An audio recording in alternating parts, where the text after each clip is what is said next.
आगे बढ़ते हैं। दौसा विधायक डीडी बैरवा और तहसीलदार के बीच में तकरार हुआ है। सोशल मीडिया पर वीडियो वायरल हुआ है। तहसीलदार गजानंद मीना गए थे अतिक्रमण हटवाने।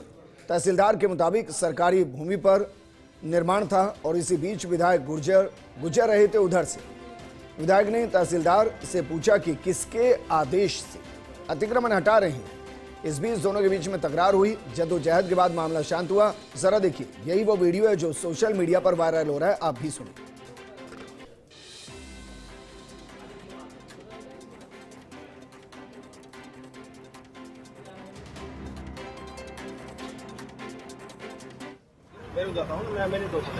तो मैं तहसीलदार हूँ, मालिक हूँ जमीन का, सरकारी जमीन है।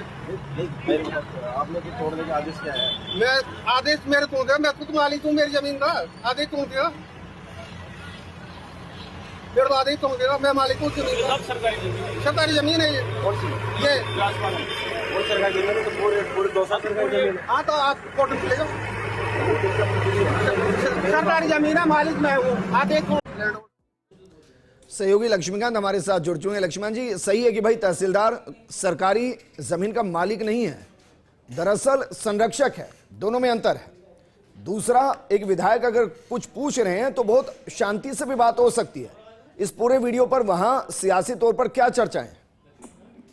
देखिए, बिल्कुल जो वीडियो है वो सकारात्मक संदेश नहीं देता है, चूंकि जो बिहेव और वार्तालाप का जो नजरिया है वो बहुत ज्यादा अच्छा नहीं कह सकते उसको। लेकिन जो घटनाक्रम है उसके मुताबिक ये सरकारी जमीन जिसको कोई जो आम लोगों को बेच गए, वो किसने बेची किसने नहीं बेची ये एक जांच का विषय है। लेकिन जो पीड़ित परिवार हैं उनका ये कहना था कि हमने एग्रीमेंट पे और पैसे देकर के जमीन को खरीदा है। हालांकि विधायक का सीधा इससे कोई लेना देना नहीं था, वो वहां से गुजर रहे थे और ये जानना चाह रहे थे कि ये घटनाक्रम क्या है। तो उनका तहसीलदार से ये सवाल था कि आखिर किसके आदेश पर ये कार्रवाई की जा रही है जी। तो निश्चित रूप से जो बर्ताव है वो दोनों ही पक्षों की तरफ से बहुत ज्यादा सकारात्मक नहीं कहा जा सकता उसको, चूंकि हर पद की एक गरिमा होती है, हर पद का एक अपना एक सिस्टम होता है। लेकिन ये जो वीडियो है सोशल मीडिया पे काफी सुर्खियां बटोर रहा है, वायरल हो रहा है और कहीं ना कहीं जो राजनीतिक हल्के हैं उनमें तरह तरह की चर्चाएं वीडियो के बाद में सुनाई दे रही हैं। नहीं, लेकिन लक्ष्मीकांत जी, आप जो कह रहे हैं कि भाई जमीन को खरीदा बेचा जा चुका है, तो सरकारी जमीन है, फिर कागज कैसे बने? और अगर खरीद और बेचान हो रहा है तो क्या बिना तहसीलदार के हो सकता है?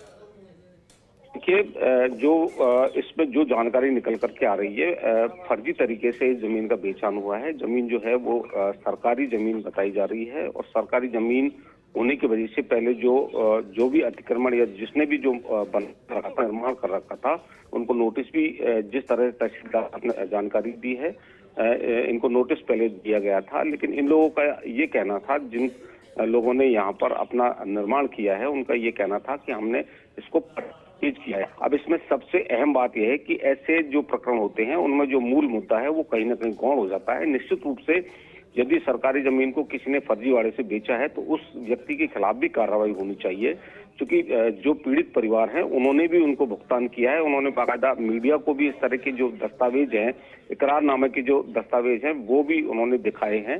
तो निश्चित रूप से मूल मुद्दा जो है, लेकिन चूंकि ये विवाद की बात करें या तकरार की बात करें तो ये मुद्दा कहीं ना कहीं इससे भटक जा रहा है। हालांकि जो असली गुनहगार हैं वो इस चीज का फायदा लेंगे और वो कहीं ना कहीं इससे बच सकते हैं। जी ठीक है लक्ष्मीकांत जी, शुक्रिया तमाम जानकारी हमारे साथ साझा करने के लिए।